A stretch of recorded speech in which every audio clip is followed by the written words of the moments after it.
Tem gente que diz que a vida muda devagar, que as coisas vão acontecendo aos poucos, até que um dia você olha para trás e percebe que virou outra pessoa. Mas comigo não foi assim. Comigo, a vida mudou numa quinta-feira, às 4h23 da tarde, com uma ligação de celular que durou menos de 3 minutos. Meu nome é Marlene Aparecida Duarte, tenho 72 anos, e se você me visse hoje tomando meu café na varanda do meu apartamento, com a Serra do Japi pintada de laranja pelo pôr do sol, jamais imaginaria o que aconteceu comigo há 3 anos. Jamais imaginaria que essa mulher de cabelos brancos e sorriso sereno já teve a porta fechada na própria cara, que já chorou abraçada a um porta-retrato numa kitnet de 20 metros quadrados, se perguntando onde tinha errado, que já quis sumir do mundo aos 69 anos, depois de ser tratada como um móvel velho que ninguém mais queria. Mas deixa eu te contar essa história direito, porque ela não começa naquela quinta-feira. Ela começa muito antes, numa época em que eu ainda acreditava que família era sagrada, que sangue era mais forte que tudo, e que quem ama de verdade jamais abandona. Eu tive uma filha, Beatriz, o nome mais bonito que existe, pelo menos para mim. Ela nasceu num sábado de sol, em 1970, numa maternidade simples de Campinas. E quando a enfermeira colocou aquele embrulhinho nos meus braços, eu soube que minha vida tinha ganhado um sentido que eu nem sabia que faltava. Criei Beatriz praticamente sozinha. Meu marido, Osvaldo, era daqueles homens que acham que liberdade é mais importante que responsabilidade. Quando ela tinha 6 anos, ele chegou em casa num domingo à noite, fez uma mala pequena e disse que precisava viver. Viver. Como se a gente ali, eu e uma criança de 6 anos, não fosse vida de verdade. Ele foi embora e nunca mais voltou. 2 anos depois, recebi uma carta de divórcio enviada de algum lugar do sul. Assinei, dobrei o papel e guardei a mágoa numa gaveta bem funda da alma. Não tinha tempo para sofrer. Tinha uma filha para criar, contas para pagar, uma vida para construir. Comecei a trabalhar como secretária numa imobiliária pequena, daquelas de bairro que vende casa de família e apartamento de 2 quartos. Ganhava pouco, mas era honesto. E Beatriz nunca soube o que era passar necessidade, mesmo que eu tivesse que fazer mágica com o salário todo mês. Com o tempo, fui crescendo. Fiz curso de corretora, tirei meu Cresci, comecei a vender. E descobri que eu tinha jeito para aquilo. Sabia ouvir as pessoas, entender o que elas queriam de verdade, mesmo quando nem elas sabiam direito. Vendi meu primeiro imóvel aos 32 anos, um sobrado antigo perto do centro. E quando recebi a comissão, chorei escondida no banheiro da imobiliária. Era o começo de uma carreira que duraria mais de 3 décadas. Beatriz cresceu me vendo sair cedo e voltar tarde. Mas toda noite, não importava o cansaço, eu sentava na cama dela e conversava sobre o dia, sobre a escola, sobre os sonhos dela. Ela queria ser professora. Dizia que queria ensinar crianças a ler, porque ler abria portas para o mundo inteiro. E eu ficava ali, ouvindo, com o coração transbordando de orgulho. Ela se formou em pedagogia, conseguiu emprego numa escola estadual e casou aos 20 com um rapaz chamado Fernando. Ele parecia bom moço, trabalhador, daqueles que olham a sogra nos olhos e apertam a mão com firmeza. Mas a vida tem dessas surpresas que a gente só descobre depois. Fernando era fraco. Não conseguia manter emprego, vivia de bicos, e Beatriz foi assumindo a casa praticamente sozinha. Eu ajudava como podia, sempre disfarçando para não constranger. Quando minha neta nasceu, em 1990, eu estava na sala de espera da maternidade rezando baixinho. Isabela, outro nome bonito, escolhido por Beatriz em homenagem a uma tia-avó que ela adorava. Quando ouvi o choro daquela criança pela primeira vez, atravessando a porta do centro cirúrgico, fiz uma promessa silenciosa. Prometi que faria qualquer coisa por aquela menina. Qualquer coisa. Fernando durou mais 8 anos. Depois resolveu que também precisava de liberdade, igualzinho Osvaldo tinha feito comigo décadas antes. A história se repetindo, como uma maldição de família. Ele foi embora, sumiu do mapa e nunca mais mandou nenhum cartão de aniversário para a própria filha. Beatriz não se casou de novo. Dedicou a vida à escola, aos alunos, a Isabela. E eu dediquei a minha a elas duas. Era a avó presente, a que buscava na escola, a que levava no médico, a que comprava uniforme e material escolar. Tudo com alegria, tudo achando que era assim que as coisas deviam ser. Isabela cresceu, se formou em administração e aos 27 anos casou com Rodrigo, um rapaz que trabalhava com informática. O casamento foi simples, numa chácara nos arredores de Jundiaí, e eu paguei quase tudo sem que ninguém me pedisse. Achava que era minha obrigação. Afinal, o pai dela não estava ali. 2 anos depois vieram meus bisnetos. Primeiro o Pedro, um menino esperto de olhos escuros que me lembrava Beatriz quando criança. Depois a Manuela, uma princesinha de cachinhos que derretia meu coração só de sorrir. Eu estava presente em cada parto, cada aniversário, cada Natal. Era a bisavó que levava na escola, que ficava com as crianças para o casal viajar, que pagava curso de inglês e ballet sem reclamar. O que eu não contava é que minha filha também tinha prazo de validade nesse mundo. Beatriz tinha 52 anos quando partiu. Um infarto fulminante no meio de uma aula de português para a turma do 5º ano. Caiu ali mesmo, entre as carteiras, cercada de crianças que não entendiam o que estava acontecendo.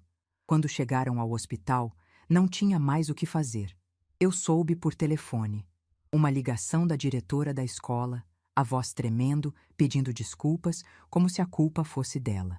Larguei o telefone no chão e fiquei parada no meio da sala, olhando para o nada, sentindo que o ar tinha sumido do mundo. O velório foi o dia mais escuro da minha vida.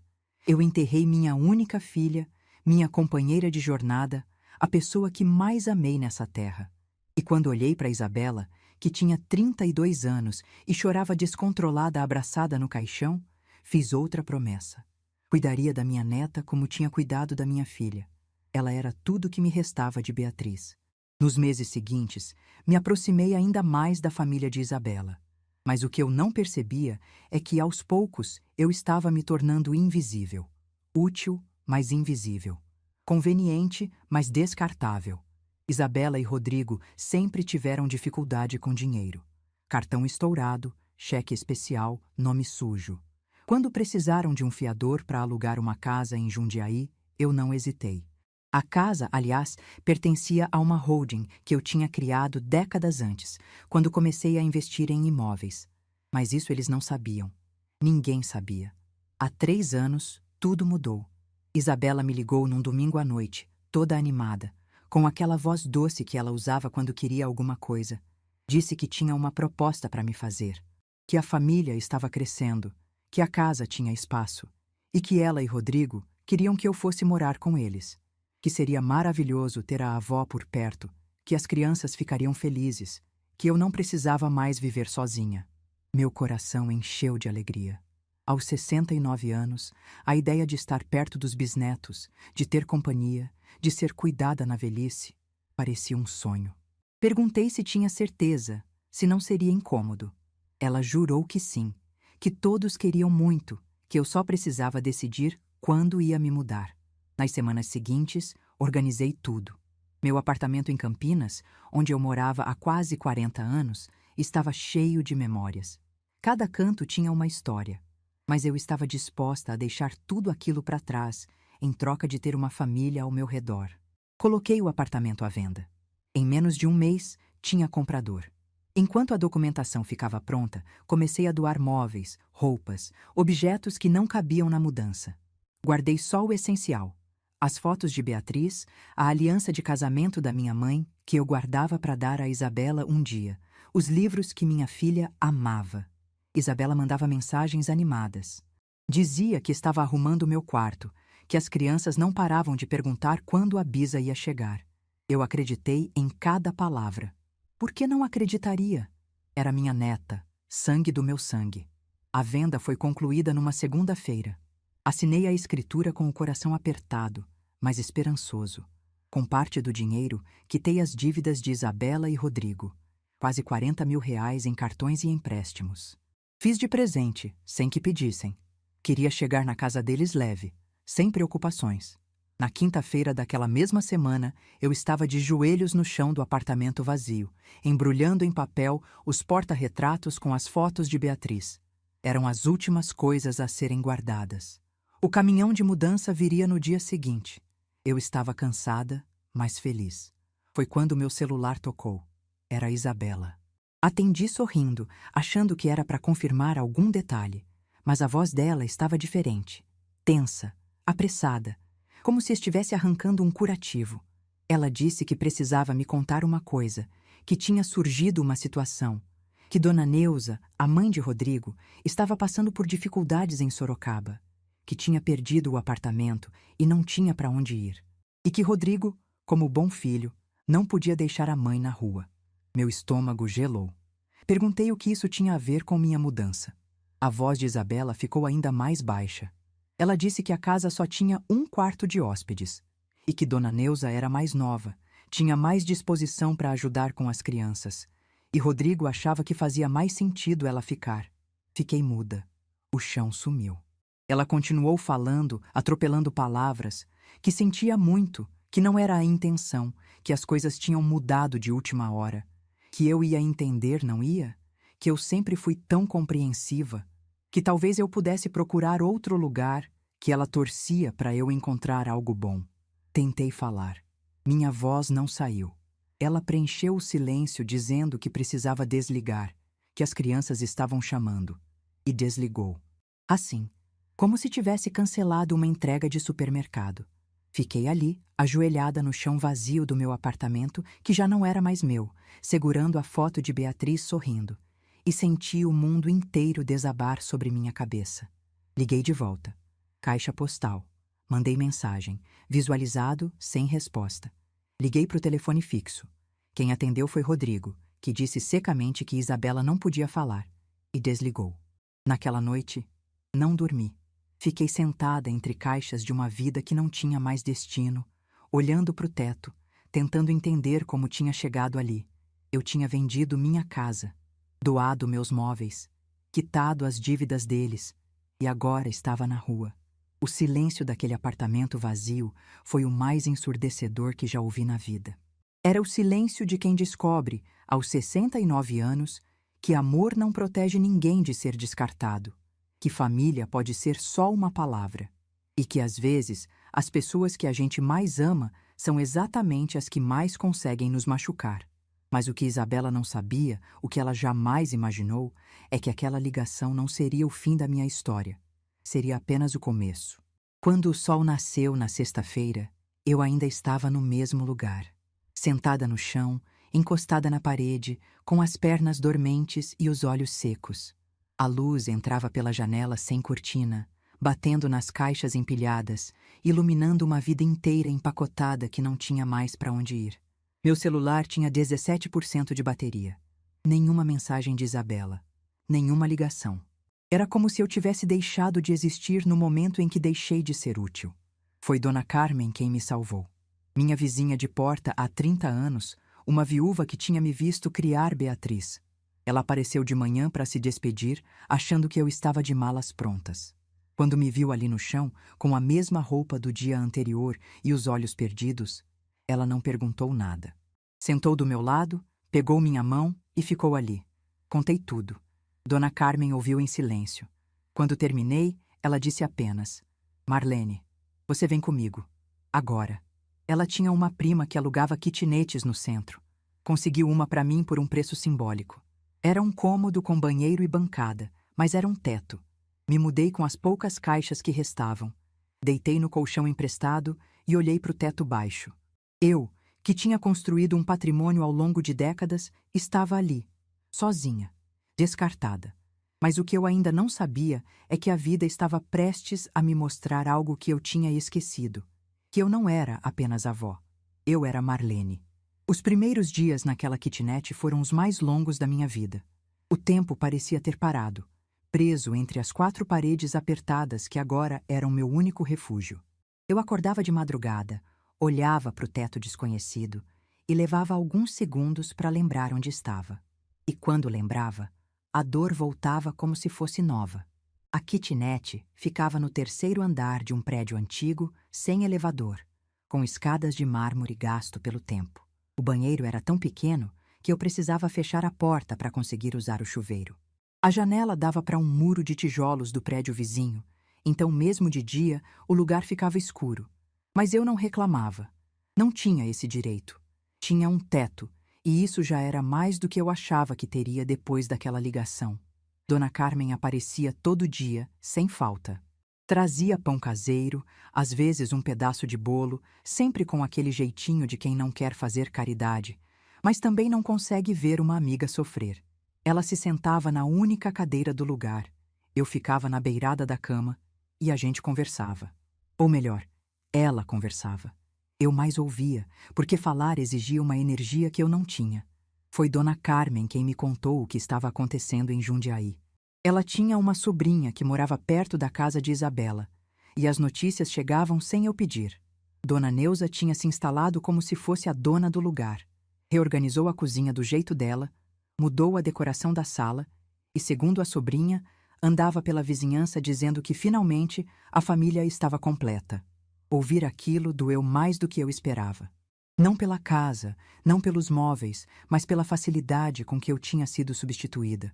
Como se todos aqueles anos cuidando de Isabela, todos os sacrifícios, todas as noites em claro, não significassem nada. Como se eu fosse apenas uma peça que podia ser trocada por outra a qualquer momento. Uma semana depois de me mudar para a kitnet, decidi fazer algo que talvez não devesse. Decidi ir a Jundiaí ver meus bisnetos. Peguei o ônibus intermunicipal às 7 da manhã. Quase 2 horas de viagem, com o coração apertado e as mãos suando. Eu não sabia o que ia encontrar. Não sabia como seria recebida, mas precisava ver Pedro e Manuela. Precisava olhar nos olhos de Isabela e entender como ela tinha sido capaz. Desci no terminal e peguei outro ônibus até o bairro onde eles moravam. A casa ficava numa rua arborizada, tranquila, daquelas onde as crianças ainda brincam na calçada. Eu conhecia cada detalhe daquela fachada. Tinha ajudado a escolher a cor da pintura, tinha plantado as roseiras do jardim da frente, tinha passado tantos domingos ali que parecia mais minha casa do que o apartamento onde eu morava. Quando virei a esquina, meu coração disparou. Tinha um carro diferente na garagem. Um sedã prata que eu nunca tinha visto. O carro de Dona Neuza. Parei na calçada por um momento, respirando fundo, tentando criar coragem. Não era uma visita fácil. Eu sabia que podia ser humilhada, ignorada, mandada embora. Mas eu precisava tentar. Por mim, pelos meus bisnetos, pela memória de Beatriz. Caminhei até o portão e toquei a campainha. Ouvi passos lá dentro, vozes abafadas e depois silêncio. Toquei de novo. Mais silêncio. Na terceira vez, a porta se abriu. Mas não foi Isabela quem apareceu. Foi Dona Neuza. Ela estava de avental, com os cabelos presos num coque frouxo, como se estivesse no meio de alguma tarefa doméstica. Me olhou de cima a baixo, com aquele sorrisinho que eu conhecia das poucas vezes que nos encontramos. Um sorriso que não chegava aos olhos. Um sorriso de vitória. Perguntei se podia entrar, se podia ver as crianças. Ela cruzou os braços e encostou no batente da porta, bloqueando a passagem com o corpo. Disse que as crianças estavam ocupadas, que era a hora do almoço, que eu deveria ter ligado antes de aparecer assim, de surpresa, que não dava para receber visita com a casa desarrumada. Senti o sangue subir para o rosto. Aquela era minha família. Aqueles eram meus bisnetos. E aquela mulher que estava ali há menos de 2 semanas me tratava como se eu fosse uma estranha inconveniente. Chamei por Isabela. Minha voz saiu mais alta do que eu queria, mas eu não me importei. Chamei de novo. E então ela apareceu, atrás da sogra, com uma expressão que eu nunca vou esquecer. Uma mistura de vergonha, irritação e algo que parecia medo. Pedi para entrar. Disse que só queria ver Pedro e Manuela, dar um abraço, saber como estavam. Isabela olhou para Dona Neuza como se pedisse permissão, e aquele olhar me destruiu por dentro.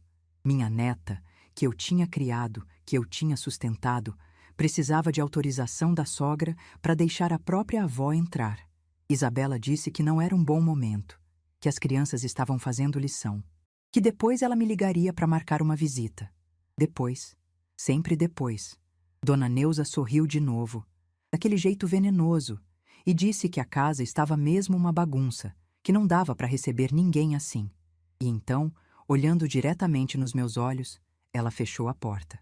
Na minha cara, com minha neta assistindo sem fazer nada. Fiquei parada na calçada por não sei quanto tempo. As pernas tremendo, os olhos ardendo, o peito tão apertado que eu mal conseguia respirar. Lá dentro, ouvi a risada de Pedro. Uma risada de criança, inocente, sem saber que a bisavó estava ali fora sendo tratada como uma mendiga. A vizinha da frente, uma senhora que eu conhecia de vista, estava varrendo a calçada e viu tudo. Ela me olhou com pena, aquela pena que dói mais que qualquer insulto, e eu quis desaparecer. Quis que o chão abrisse e me engolisse ali mesmo. Voltei para o ponto de ônibus caminhando devagar, como se estivesse carregando pedras nos ombros. Sentei no banco de madeira e esperei, olhando para o nada, sentindo que alguma coisa dentro de mim tinha se quebrado de vez. No ônibus de volta, encostei a cabeça no vidro e deixei as lágrimas caírem em silêncio. A paisagem passava do lado de fora, borrada, distante, como se eu estivesse assistindo à vida de outra pessoa. E de certa forma estava, porque a Marlene que tinha ido a Jundiaí naquela manhã, cheia de esperança, não era a mesma que estava voltando. Cheguei em Campinas no fim da tarde. Subi as escadas do prédio devagar, cada degrau pesando como chumbo. Quando abri a porta da kitnet e vi aquele espaço minúsculo, escuro, solitário, algo se transformou dentro de mim. Não era mais tristeza, era outra coisa. Uma clareza fria, cortante, que vem quando a gente finalmente enxerga as pessoas como elas realmente são. Isabela não tinha sido manipulada. Ela tinha escolhido. Escolhido a sogra, escolhido o marido, escolhido a conveniência. E quando eu deixei de ser conveniente, ela me descartou. Simples assim. Sentei na cama e fiquei olhando para o celular. Nenhuma mensagem, nenhuma ligação. Isabela não tinha nem perguntado se eu tinha chegado bem, se eu estava precisando de alguma coisa. Era como se a visita não tivesse acontecido, como se eu não existisse. Foi nesse momento que lembrei de uma coisa.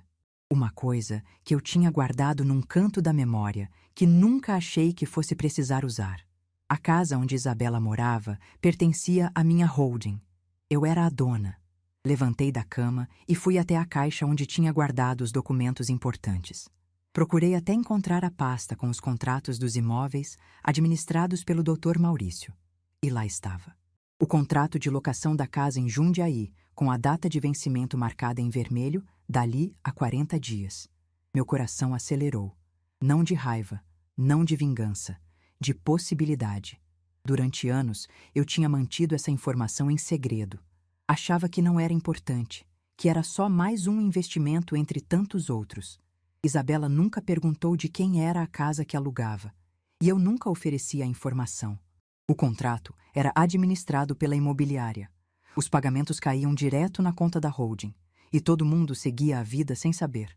Mas agora, sentada naquela kitnet, com a porta recém-fechada na minha cara, ainda ardendo na memória, eu via as coisas de outro jeito. Peguei o celular e liguei para o Dr. Maurício. Ele atendeu no terceiro toque, com aquela voz calma de sempre. Perguntou como eu estava, se tinha se acomodado bem, se precisava de alguma coisa. Ele era um dos poucos que sabiam da minha situação, porque tinha me ajudado com a venda do apartamento. Expliquei o que tinha acontecido. A ligação de Isabela, o cancelamento da mudança, a visita humilhante. Ele ouviu em silêncio, sem me interromper, como fazia há mais de 20 anos. Quando terminei, ficou calado por um momento. Depois disse com cuidado: Marlene, você quer que eu faça alguma coisa? Respirei fundo. Era uma pergunta simples, mas a resposta mudaria tudo. Disse que queria pensar, que precisava de alguns dias para decidir. Ele entendeu, como sempre entendia, e disse que estaria disponível quando eu quisesse conversar. Desliguei e fiquei olhando para a janela escura. Do lado de fora, a cidade seguia sua rotina, indiferente ao que estava acontecendo dentro daquele cubículo. Pessoas voltando do trabalho, crianças brincando na rua, famílias se reunindo para o jantar. Vida normal, seguindo em frente. E eu ali, com 69 anos, sozinha, tentando decidir se ia usar a única arma que tinha contra a neta que me traiu. Não dormi naquela noite. Fiquei deitada no escuro, pensando em Beatriz, no que ela diria se estivesse viva. Minha filha era uma mulher de princípios, daquelas que acreditam em justiça, mas também em família. Ela ficaria horrorizada com o que Isabela tinha feito. Mas também ficaria preocupada se eu fizesse algo por impulso, por raiva. Lembrei de uma conversa que tivemos meses antes dela partir. Estávamos na cozinha do meu apartamento, tomando café, e ela disse algo que ficou gravado na minha memória. Disse que às vezes a gente precisa deixar as pessoas sentirem o peso das próprias escolhas, que proteger demais é também uma forma de prejudicar. Na época, ela estava falando sobre Isabela, sobre como eu mimava demais a menina, como eu resolvia todos os problemas dela sem deixar que ela aprendesse a se virar. Beatriz me alertou que um dia isso cobraria seu preço, que Isabela cresceria achando que sempre haveria alguém para salvar ela das consequências. Minha filha estava certa, e eu, cega de amor, não quis enxergar. Os dias seguintes foram de reflexão. Eu saía para caminhar no parque perto do prédio, sentava num banco e ficava pensando. Observava as famílias passando, avós com netos, mães com filhos, e me perguntava onde tinha errado. Se tinha amado demais, dado demais, esperado demais. Dona Carmen me disse que eu não tinha culpa, que algumas pessoas simplesmente não sabem reconhecer o que têm até perder. Que Isabela era adulta, tinha feito escolhas adultas, e agora precisava arcar com elas. 2 semanas depois da minha visita a Jundiaí, tomei a decisão. Liguei para o Dr. Maurício e disse que não queria renovar o contrato de locação, que ele enviasse a notificação padrão solicitando a desocupação do imóvel no prazo legal de 30 dias. Ele perguntou se eu tinha certeza. Disse que sim. Perguntou se eu queria que a notificação fosse discreta, sem mencionar meu nome diretamente. Disse que não. Que meu nome apareceria no documento como proprietária, exatamente como estava no contrato original.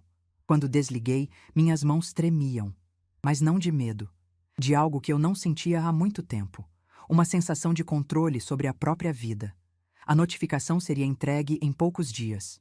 E quando Isabela visse meu nome ali, quando finalmente entendesse quem era a dona daquela casa que ela achava que podia usar para me substituir, ela saberia uma coisa que tinha esquecido, que eu não era apenas a avó boazinha que dizia sim para tudo.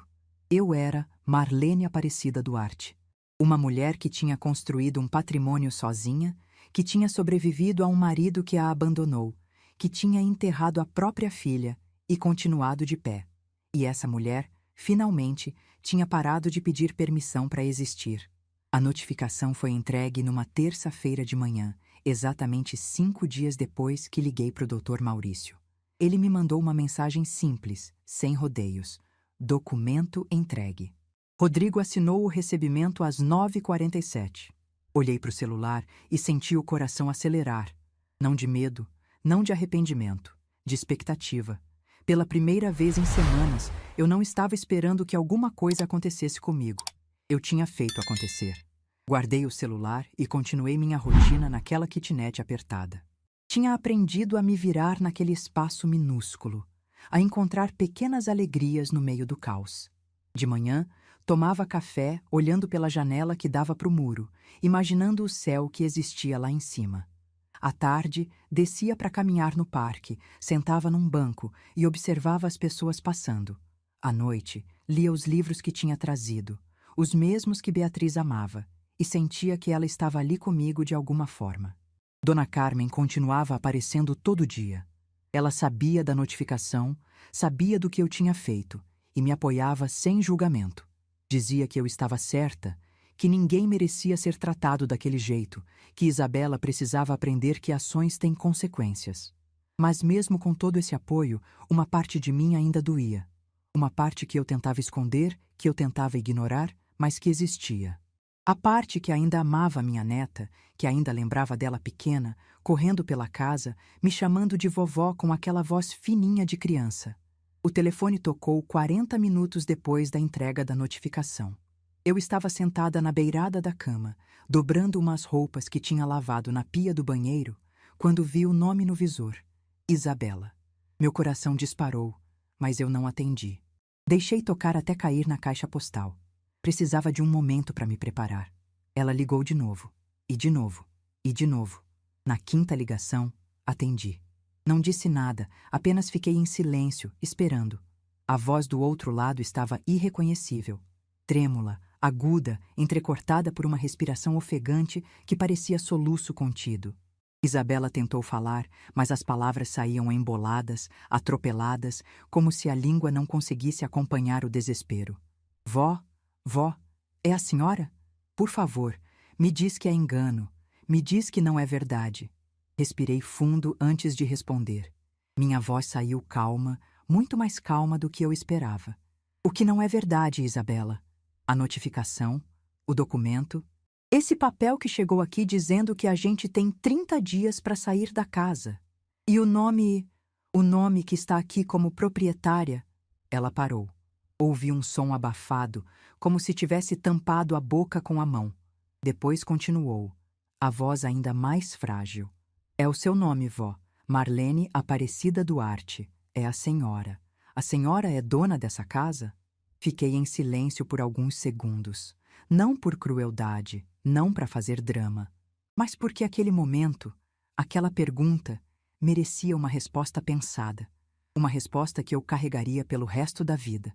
Sim, Isabela, eu sou a dona dessa casa. Sempre fui. O silêncio do outro lado foi ensurdecedor. Eu quase podia ouvir o mundo de Isabela desmoronando, tijolo por tijolo, certeza por certeza. Tudo o que ela achava que sabia sobre mim, sobre nossa relação, sobre quem mandava em quem, estava ruindo naquele instante. Mas como? A gente aluga essa casa há anos. A imobiliária nunca disse nada. O contrato está no nome da minha holding, Isabela. Uma empresa que eu criei há mais de 20 anos, quando comecei a investir em imóveis. A imobiliária administra, mas a proprietária sempre fui eu. A senhora sabia? Esse tempo todo a senhora sabia que a gente morava numa casa sua e nunca disse nada? Eu achava que não era importante. Era só mais um investimento. Vocês pagavam o aluguel em dia, eu recebia na conta da empresa, todo mundo seguia a vida. Nunca pensei que fosse precisar usar essa informação. A voz de Isabela mudou. O desespero deu lugar a algo diferente. Algo que parecia raiva misturada com incredulidade. Então a senhora está fazendo isso de propósito? Está nos expulsando de propósito? Por vingança? Senti uma pontada no peito, mas não deixei transparecer na voz. Não é vingança, Isabela. É consequência. Vocês tomaram uma decisão quando me descartaram para colocar a mãe do Rodrigo no meu lugar. Eu estou tomando a minha agora. Mas a senhora não pode fazer isso. A gente tem 2 crianças, vó. O Pedro e a Manuela, seus bisnetos. A senhora vai jogar eles na rua? Eu não estou jogando ninguém na rua. Estou exercendo meu direito de não renovar um contrato de locação. Vocês têm 30 dias para encontrar outro lugar. É tempo suficiente. Tempo suficiente? A senhora sabe que nosso nome está sujo, que a gente não consegue alugar nada sem fiador, que... Ela parou de repente, como se tivesse se dado conta de algo, e eu sabia exatamente o que era. É, Isabela, eu sei, porque fui eu que fui fiadora de vocês todos esses anos. E não vou mais ser. O silêncio que se seguiu foi diferente dos anteriores. Era um silêncio de derrota, de quem finalmente entende a dimensão do buraco em que se meteu. Isabela ficou calada por tanto tempo que eu achei que tinha desligado. Quando ela voltou a falar, a voz era outra, mais baixa, mais controlada, quase suplicante. Vó, por favor, me deixe explicar. As coisas não foram do jeito que a senhora está pensando. Eu não queria te magoar. Eu juro. Foi o Rodrigo que insistiu. Foi a mãe dele que pressionou. Eu. Você o quê, Isabela? Você assistiu a sogra fechar a porta na minha cara e não fez nada. Você me viu parada na calçada, sendo humilhada, e ficou em silêncio. Você não me ligou uma única vez para saber se eu tinha onde dormir depois que me cancelou. Eu ia ligar, vó, eu ia... Mas não ligou. Em nenhum momento durante todas essas semanas você se perguntou onde eu estava, como eu estava sobrevivendo. Você só está ligando agora porque descobriu que eu tenho algo que você precisa.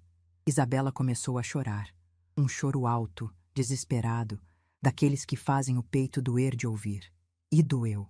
Doeu muito, porque apesar de tudo, apesar de toda a mágoa, ela ainda era minha neta. Ainda era filha da minha Beatriz. Vó, pelo amor de Deus, eu errei, tá? Eu sei que errei. Mas a senhora não pode destruir minha vida por causa de um erro. A senhora sempre foi tão boa, tão compreensiva. Foi exatamente por isso que vocês acharam que podiam me tratar assim, Isabela. Porque eu sempre fui boa demais, compreensiva demais. Eu deixei vocês pensarem que meu amor não tinha limite, que minha paciência não tinha fim. Mas tem, tudo tem. Então é isso? A senhora não vai voltar atrás? Respirei fundo. Aquela era a pergunta que eu sabia que viria. A pergunta que eu tinha ensaiado responder dezenas de vezes na minha cabeça. Não, Isabela. Eu não vou voltar atrás. Vocês têm 30 dias. Ela desligou sem dizer mais nada. E eu fiquei ali, sentada na beirada da cama, olhando para o celular escuro, sentindo uma mistura estranha de alívio e tristeza. Nos dias seguintes, o telefone não parou. Primeiro foi Rodrigo, furioso, gritando que eu estava destruindo a família, que ele nunca tinha gostado de mim mesmo, que eu era uma velha amarga e vingativa. Desliguei na cara dele sem responder uma palavra. Depois vieram os parentes. Tios, primos, gente que eu não via há anos, de repente aparecendo para dar opinião sobre a minha vida. Todos diziam a mesma coisa, que eu estava errada, que família era sagrada, que eu deveria perdoar e esquecer. Uma prima distante, que eu mal lembrava o nome, teve a coragem de me dizer que eu estava sendo cruel com as crianças, que Pedro e Manuela não tinham culpa de nada. Respondi que ela estava certa, que as crianças não tinham culpa, mas que os pais delas tinham, e que eu não ia mais carregar as consequências das escolhas dos outros. Dona Carmen ficou do meu lado em cada ligação, em cada mensagem, em cada tentativa de me fazer mudar de ideia. Ela dizia que eu estava sendo forte, que era isso que precisava ser feito, que pessoas como Isabela só aprendem quando sentem na pele. Mas à noite, quando Dona Carmen ia embora e eu ficava sozinha naquela kitnet, as dúvidas apareciam. Será que eu estava certa? Será que não estava sendo dura demais? Será que Beatriz, se estivesse viva, aprovaria o que eu estava fazendo? Numa dessas noites, peguei a caixa onde guardava as coisas mais importantes. Lá dentro, entre documentos e fotografias, estava a aliança de casamento da minha mãe. Uma aliança simples, de ouro gasto pelo tempo, que ela usou durante 53 anos de casamento. Quando ela partiu, me pediu para guardar e dar para minha neta quando ela casasse. Eu tinha guardado para Isabela. Durante anos, imaginei o momento em que entregaria aquela aliança para ela, contando a história da minha mãe, passando adiante uma tradição de família. Mas agora, segurando aquele anel na palma da mão, eu não sabia mais se queria dar. Não por raiva, por proteção. Aquela aliança representava um amor que durou a vida inteira, um compromisso que nunca foi quebrado. Isabela tinha mostrado que não entendia o que isso significava, que para ela, amor era algo descartável, que podia ser trocado quando aparecia algo mais conveniente. Guardei a aliança de volta na caixa. Talvez um dia eu desse para Manuela, quando ela crescesse. Ou talvez ficasse comigo até o fim. Eu ainda não sabia. Mas sabia que não daria para quem não merecia. Uma semana depois da notificação, Isabela apareceu na porta da kitnet. Eu estava terminando de almoçar, um prato simples de arroz com ovo que eu mesma tinha feito, quando ouvi a campainha. Abri a porta e lá estava ela. Mais magra do que eu lembrava, com olheiras fundas e os olhos inchados de quem tinha chorado muito. Ela olhou para dentro da kitnet e eu vi o choque no rosto dela. O espaço minúsculo, a cama de solteiro encostada na parede, a bancada improvisada que servia de cozinha. Ela estava vendo pela primeira vez onde eu tinha ido parar depois que ela me descartou. Vó, a senhora está morando aqui? É o que eu consegui, Isabela. Depois que vendi meu apartamento para ir morar com vocês e vocês cancelaram tudo. Ela ficou parada na porta, sem saber se entrava ou não. Eu não convidei, apenas fiquei ali, esperando. Eu não sabia que a senhora estava assim. Eu achei que... Você achou o quê? Que eu tinha outro lugar para ir? Que eu ia me virar de algum jeito? Você sequer pensou nisso, Isabela? Ela baixou a cabeça. As lágrimas começaram a escorrer, mas dessa vez silenciosas, sem o drama das ligações anteriores. Eu vim pedir perdão, vó. Vim pedir uma chance. Eu sei que errei. Eu sei que fui horrível, mas eu não sabia. Eu não imaginava. O que você não imaginava? Que suas ações tinham consequências? Que eu tinha sentimentos? Que eu podia me machucar? Eu pensei que a senhora ia entender, que ia aceitar. A senhora sempre aceitou tudo, sempre relevou tudo. E esse foi meu erro, Isabela. Aceitar demais, relevar demais, ensinar vocês que eu não tinha limites. Mas eu tenho. E vocês cruzaram. Ela levantou os olhos, vermelhos, suplicantes. A senhora não vai mudar de ideia? Nem pelo Pedro e pela Manuela? Senti o coração apertar ao ouvir os nomes dos meus bisnetos, mas mantive a voz firme. Eu amo o Pedro e a Manuela, mas não vou mais aceitar ser usada por amor a eles. Vocês vão encontrar outro lugar para morar. Vão se virar como todo mundo se vira. E talvez, só talvez, aprendam a valorizar as pessoas antes de perdê-las. Isabela ficou me olhando por um longo momento. Eu vi várias emoções passarem pelo rosto dela. Raiva, tristeza, arrependimento e algo que parecia finalmente compreensão. A senhora mudou, vó. Não, Isabela. Eu voltei a ser quem eu sempre fui antes de passar a vida inteira tentando agradar todo mundo. Eu voltei a ser Marlene. Ela foi embora sem dizer mais nada. Desceu as escadas devagar, os passos ecoando no corredor vazio. Eu fechei a porta e encostei nela, respirando fundo. Tinha sido a conversa mais difícil da minha vida. Mais difícil que o divórcio. Mais difícil que a viuvez. Mais difícil até que o velório de Beatriz. Porque dessa vez eu estava escolhendo me afastar. Estava escolhendo dizer não. Estava escolhendo a mim mesma. E pela primeira vez em muito tempo, essa escolha parecia certa. Os 30 dias passaram mais rápido do que eu imaginava. E mais devagar também, se é que isso faz sentido. Cada manhã eu acordava naquela kitnet, sabendo que o prazo estava correndo, que em algum lugar de Jundiaí minha neta estava entrando em desespero, e que eu era a causa disso. Era uma sensação estranha. Não era prazer, não era satisfação. Era apenas a consciência de que as coisas estavam acontecendo exatamente como deveriam acontecer. Dona Carmen me mantinha informada através da sobrinha dela. Segundo ela, a casa de Isabela tinha virado um campo de batalha. Rodrigo culpava Isabela por ter me maltratado. Isabela culpava Rodrigo por ter trazido a mãe dele, e Dona Neuza culpava todo mundo menos ela mesma. As crianças, coitadas, estavam no meio daquele fogo cruzado sem entender nada. Uma semana antes do prazo acabar, Dona Neuza foi embora. Voltou para Sorocaba, para a casa de uma irmã que aceitou recebê-la temporariamente. Segundo a sobrinha de Dona Carmen, ela saiu xingando todo mundo, dizendo que tinha sido enganada, que ninguém tinha avisado que a casa era da sogra velha. Como se isso mudasse alguma coisa. Como se a culpa fosse de qualquer pessoa além dela mesma. Confesso que senti uma pontada de satisfação quando soube dessa notícia. Não por maldade, mas por justiça. Dona Neuza tinha entrado naquela casa pisando em mim, achando que tinha vencido alguma disputa que só existia na cabeça dela.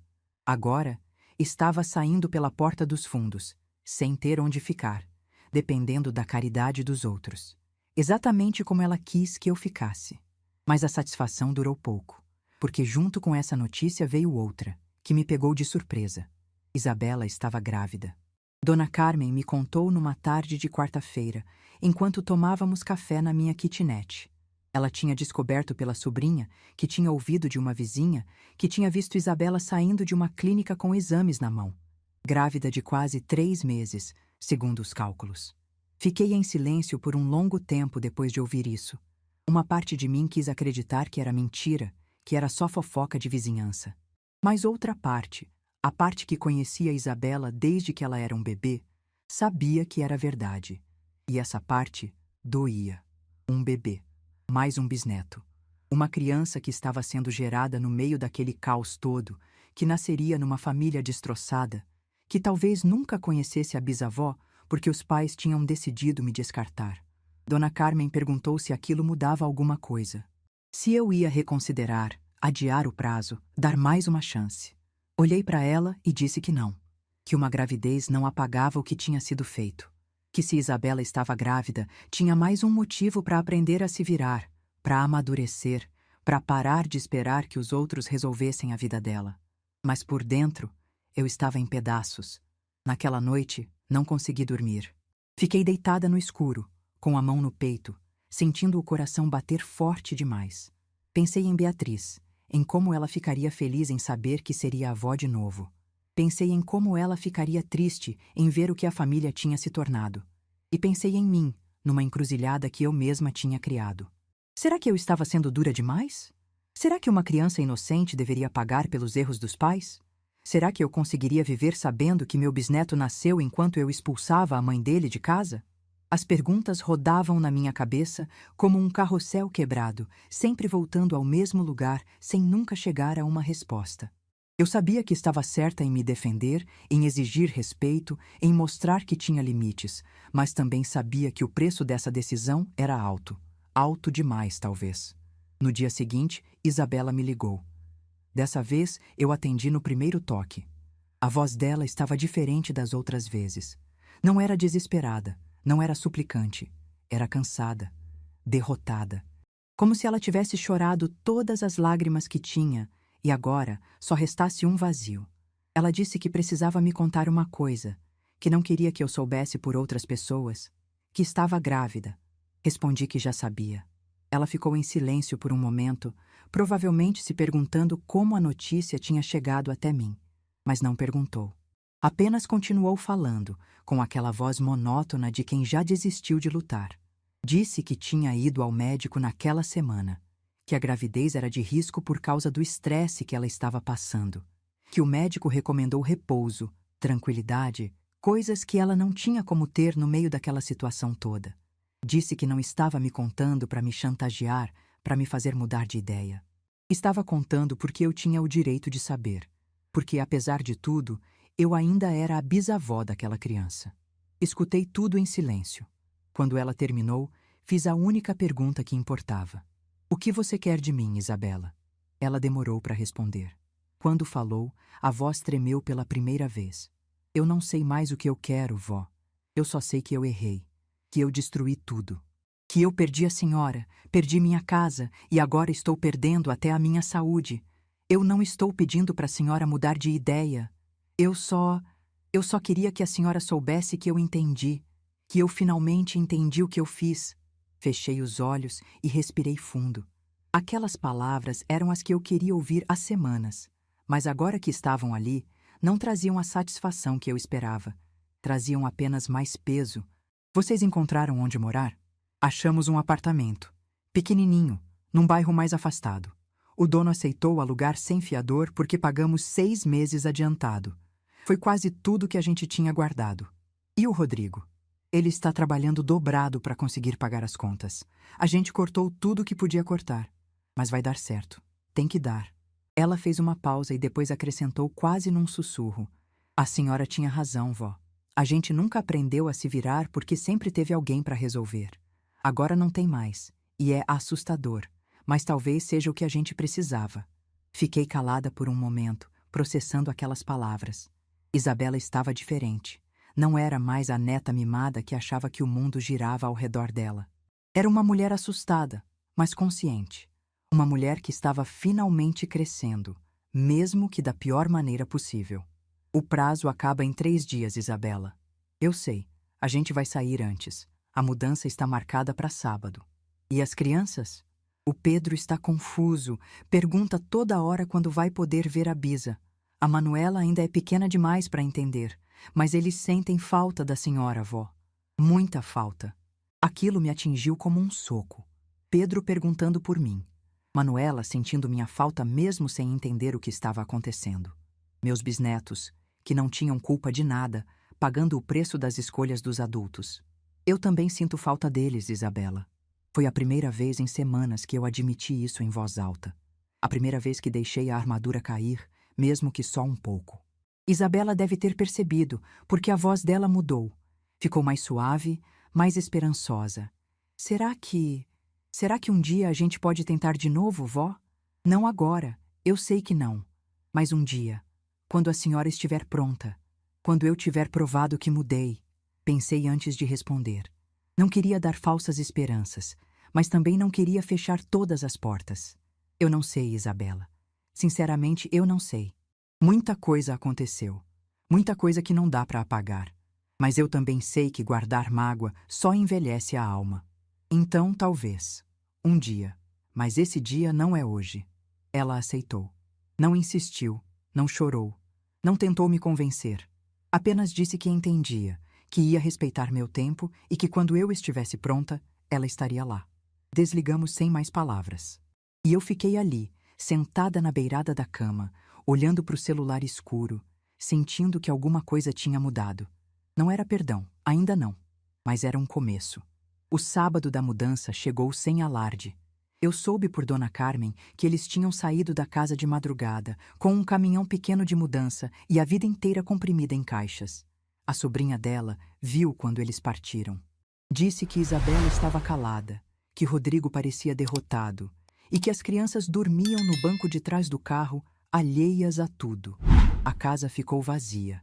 A mesma casa onde eu tinha plantado roseiras, onde eu tinha passado domingos inteiros brincando com meus bisnetos, onde eu deveria estar morando agora se as coisas tivessem sido diferentes. Vazia, silenciosa, esperando um novo destino. Doutor. Maurício me ligou na segunda-feira para perguntar o que eu queria fazer com o imóvel. Se queria vender, alugar de novo ou deixar fechado por um tempo. Pedi uns dias para pensar. Na verdade, eu já sabia o que queria fazer. Só precisava de coragem para admitir. Naquela semana, fiz algo que não fazia há muito tempo. Visitei o cemitério onde Beatriz estava enterrada. Levei flores, as que ela mais gostava, e sentei no banco de pedra em frente ao túmulo. Contei tudo para ela. Contei sobre Isabela, sobre a ligação, sobre a porta fechada, sobre a notificação. Contei sobre a gravidez, sobre a mudança, sobre as crianças perguntando por mim. Contei sobre minhas dúvidas, meus medos, minha raiva que estava aos poucos se transformando em outra coisa. E perguntei a ela, como se ela pudesse me ouvir, se eu tinha feito a coisa certa. O vento soprou suave, mexendo as folhas da árvore que fazia sombra sobre o túmulo. E eu, que nunca fui de acreditar em sinais, senti naquele momento que Beatriz estava me respondendo. Não com palavras, mas com uma sensação. Uma paz que eu não sentia há muito tempo. Voltei para casa com uma decisão tomada. Liguei para o doutor Maurício e disse que queria vender a casa de Jundiaí, que usaria o dinheiro para comprar um apartamento maior, num bairro bom, com espaço suficiente para receber visitas, e que o que sobrasse, eu guardaria. Para mim, para o meu futuro, para uma vida que finalmente seria minha. Ele perguntou se eu tinha certeza. Disse que sim. Pela primeira vez em muito tempo, eu tinha certeza absoluta do que queria. Quando desliguei, olhei ao redor daquela kitnet que tinha sido meu refúgio por semanas. Era pequena, apertada, escura, mas tinha me ensinado algo importante, que eu não precisava de muito para sobreviver, que eu era mais forte do que imaginava, e que, às vezes, perder tudo é o primeiro passo para encontrar o que realmente importa. Dona Carmen apareceu naquela tarde, como sempre fazia. Quando contei sobre minha decisão de vender a casa e comprar um apartamento novo, ela abriu um sorriso enorme. Disse que estava orgulhosa de mim, que eu estava fazendo a coisa certa, que merecia ter um lugar digno para viver depois de tudo que tinha passado. Perguntou se eu ia procurar algo em Campinas mesmo ou se pensava em mudar de cidade. Respondi que ficaria ali. Campinas era minha casa, onde tinha criado Beatriz, onde estavam enterrados meus pais e minha filha. Não ia fugir da minha própria vida. Ela concordou e disse que ia me ajudar a procurar. Que conhecia corretores bons, que sabia de bairros tranquilos com prédios seguros para pessoas da nossa idade. Aceitei a ajuda, agradecida. Dona Carmen tinha sido minha rocha durante toda aquela tempestade. Sem ela, eu não sei se teria conseguido. Naquela noite, antes de dormir, peguei a caixa com as coisas importantes de novo. Tirei a aliança da minha mãe, os porta-retratos de Beatriz, os poucos documentos que eu tinha trazido. E no fundo da caixa, encontrei algo que tinha esquecido que estava ali. Uma carta que Beatriz tinha me escrito anos antes, num Dia das Mães. A letra redonda e caprichada, as palavras cheias de amor. Li a carta inteira, deixando as lágrimas caírem livres.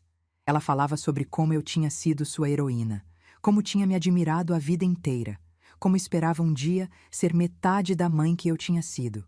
No final, tinha uma frase que me fez parar. Mãe, você me ensinou que amar não significa se anular.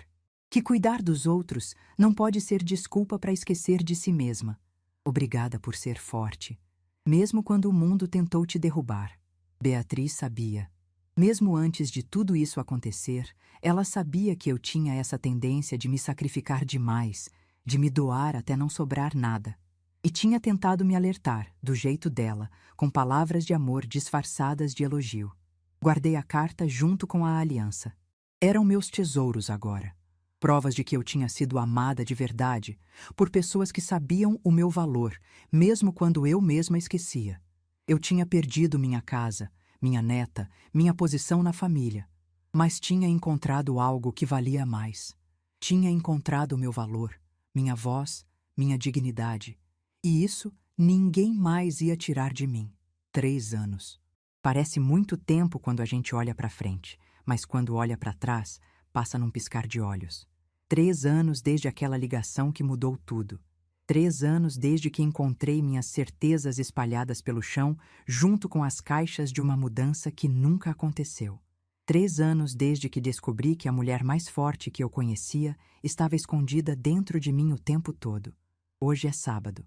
Estou sentada na varanda do meu apartamento, o mesmo que mencionei no começo dessa história, com uma xícara de café na mão e a Serra do Japi se tingindo de laranja na minha frente. O sol está se pondo, como faz todo dia, indiferente às dores e alegrias de quem assiste. Mas eu não sou mais indiferente.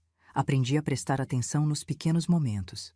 A agradecer por cada manhã que acordo com saúde, por cada tarde que posso sentar aqui e simplesmente existir.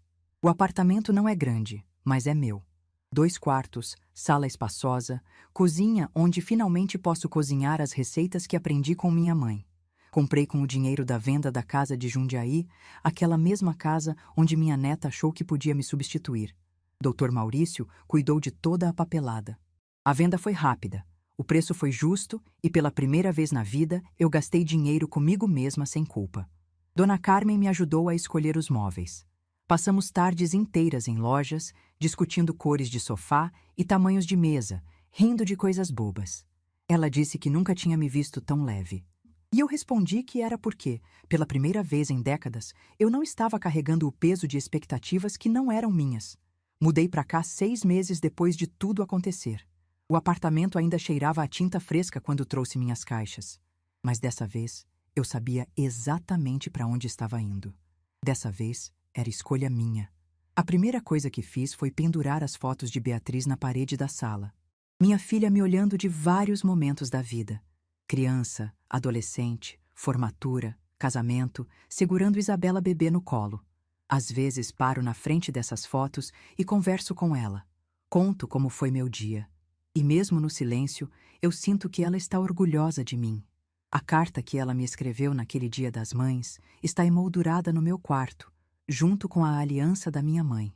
Toda manhã, quando acordo, olho para aquelas palavras e lembro quem eu sou. Que amar não significa se anular. Beatriz me ensinou isso em vida e continua me ensinando.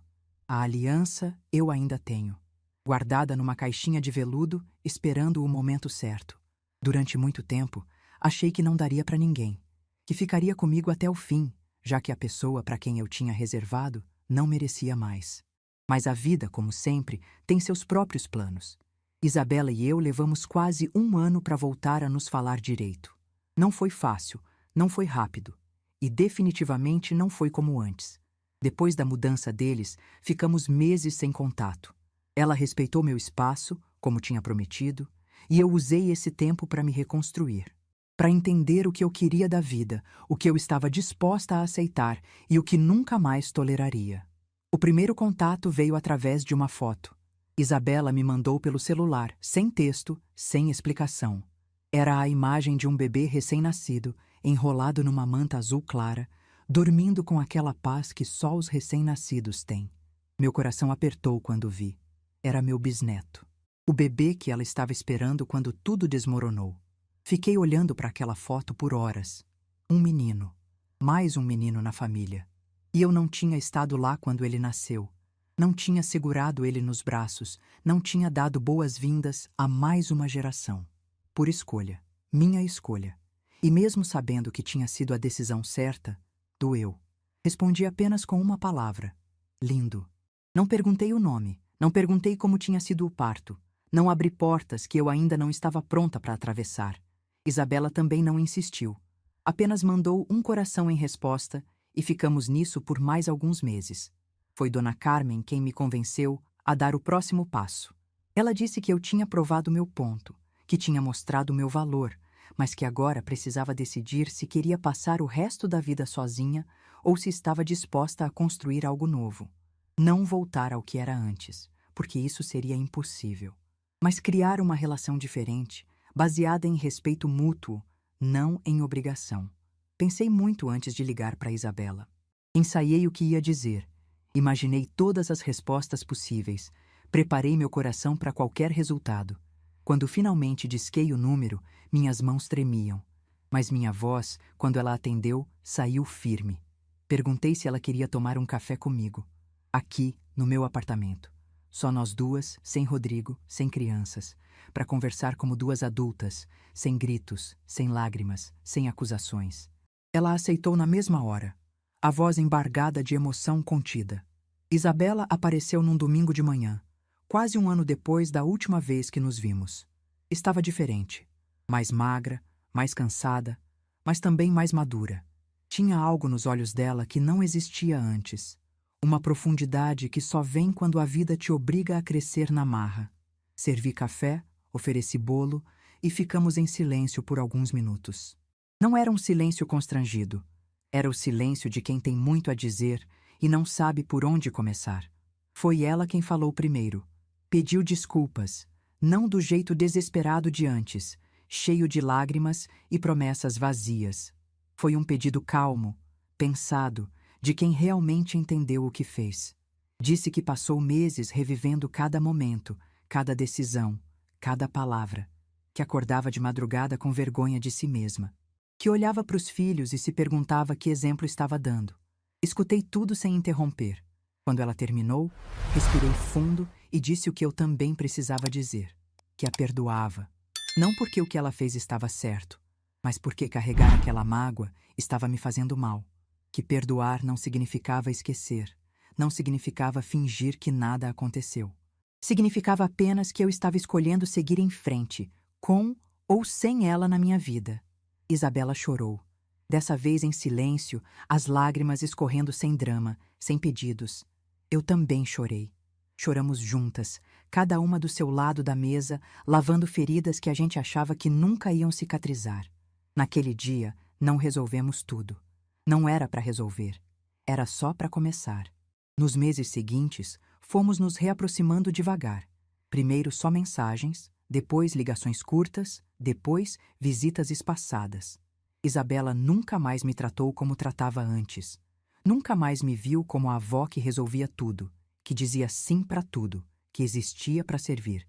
Me via como Marlene, uma mulher com vontades próprias, limites claros e dignidade que não estava à venda. Os bisnetos foram a parte mais difícil e mais bonita desse processo. Pedro, que agora tem 6 anos, demorou para entender por que a Bisa tinha sumido. Isabela me contou que ele perguntava por mim toda semana, que desenhava a nossa casa antiga e me colocava no desenho. Quando finalmente nos vimos de novo, ele correu para o meu colo e não quis sair. Ficou grudado em mim a tarde inteira, como se tivesse medo de que eu fosse sumir de novo. Manuela, com 4 anos, não lembrava muito de antes. Para ela, eu era quase uma pessoa nova. Tivemos que construir nossa relação do zero, o que de certa forma foi mais fácil. Não tinha expectativas quebradas, não tinha mágoas acumuladas. Só uma bisavó e uma bisneta se conhecendo aos poucos. E o bebê, o menino da foto. Isabela deu o nome de Davi. Davi Beatriz, com o nome da minha filha no meio. Quando ela me contou, não consegui falar nada. Só chorei. Era a forma dela de honrar a mãe que tinha perdido, de manter Beatriz viva de alguma maneira. E era também, eu sabia, um pedido silencioso de perdão. Conheci Davi quando ele tinha 8 meses. Isabela trouxe ele aqui no apartamento junto com Pedro e Manuela. Foi a primeira vez que a casa ficou cheia de barulho de criança, de risada, de bagunça. E eu, que tinha passado tanto tempo no silêncio, descobri que ainda gostava daquele caos. que ainda tinha espaço no meu coração para mais amor.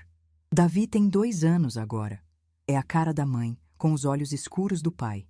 Corre pela minha sala toda vez que vem me visitar, derruba coisas, faz bagunça, e eu deixo. Porque aprendi que algumas bagunças valem a pena. Rodrigo e eu nunca voltamos a ter uma relação próxima. Ele vem nas visitas, cumprimenta educadamente, mas mantém distância.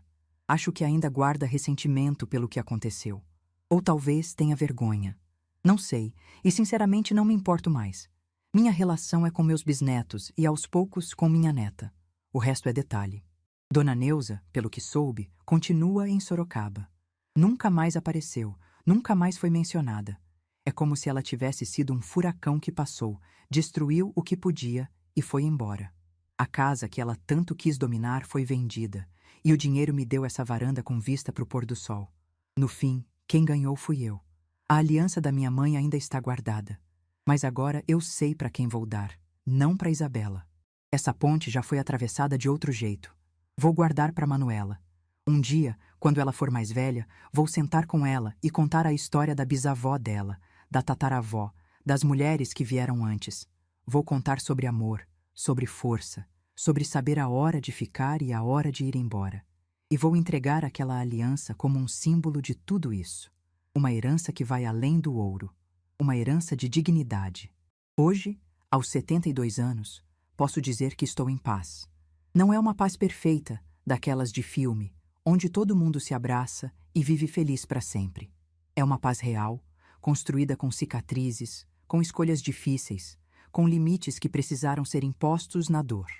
Uma paz que veio quando eu finalmente entendi que meu valor não depende de quem me aceita, que eu não preciso da aprovação de ninguém para existir, que ser avó, ser mãe, ser mulher, não significa ser invisível. Isabela me visita uma vez por mês agora. Às vezes mais, quando dá. Traz as crianças, toma café, me conta da vida. Nossa relação não é como era antes, e nunca mais vai ser. Mas talvez seja melhor assim. Antes era baseada em dependência. Agora é baseada em respeito. Antes eu era a avó que dizia sim para tudo. Agora sou a avó que diz sim quando quer, não quando precisa. E isso, no fim das contas, faz toda a diferença. Quando olho para trás, para tudo o que aconteceu, não sinto raiva. Não sinto arrependimento. Sinto gratidão. Gratidão por ter tido forças para me levantar quando o chão sumiu. Gratidão por ter encontrado Dona Carmen no momento certo. Gratidão por ter descoberto, aos 69 anos, que nunca é tarde para se escolher. Minha filha Beatriz me ensinou muita coisa enquanto estava viva. Mas a lição mais importante ela me deu depois de partir. Na carta, nas palavras que ela deixou. Ela disse que eu era sua heroína. E por muito tempo eu não entendi por quê. Eu não me sentia heroína. Me sentia apenas uma mulher fazendo o que precisava ser feito. Mas agora eu entendo. Heroína não é quem nunca cai. É quem levanta toda vez que a vida derruba. É quem encontra forças quando parece que não sobrou nenhuma. É quem escolhe a si mesma, mesmo quando o mundo inteiro diz que isso é egoísmo. Eu me escolhi. E essa foi a decisão mais corajosa da minha vida. O sol está quase sumindo atrás da serra agora. O céu está pintado de laranja, rosa, roxo. É o mesmo pôr do sol de sempre, mas hoje parece diferente. Mais bonito, mais significativo. Talvez porque eu finalmente tenha tempo para olhar. Talvez porque eu finalmente tenha paz para apreciar. Termino meu café, levanto da cadeira e entro no apartamento. Na parede, Beatriz me olha sorrindo de uma das fotos. No quarto, a carta dela espera para ser lida amanhã de manhã, como faço todo dia. Na caixinha de veludo, a aliança da minha mãe guarda histórias de mulheres fortes que vieram antes de mim. E eu, Marlene Aparecida Duarte, aos 72 anos, finalmente sei quem eu sou. Não sou a mãe do fulano. Não sou a avó do ciclano. Não sou a mulher que alguém abandonou. Sou Marlene, uma mulher que sobreviveu, que se reconstruiu, que aprendeu a se amar. E isso é mais do que suficiente. Se essa história tocou seu coração, deixe seu like, se inscreva no canal e comente aqui embaixo. No meu lugar, o que você faria? Sua mensagem pode iluminar o dia de alguém.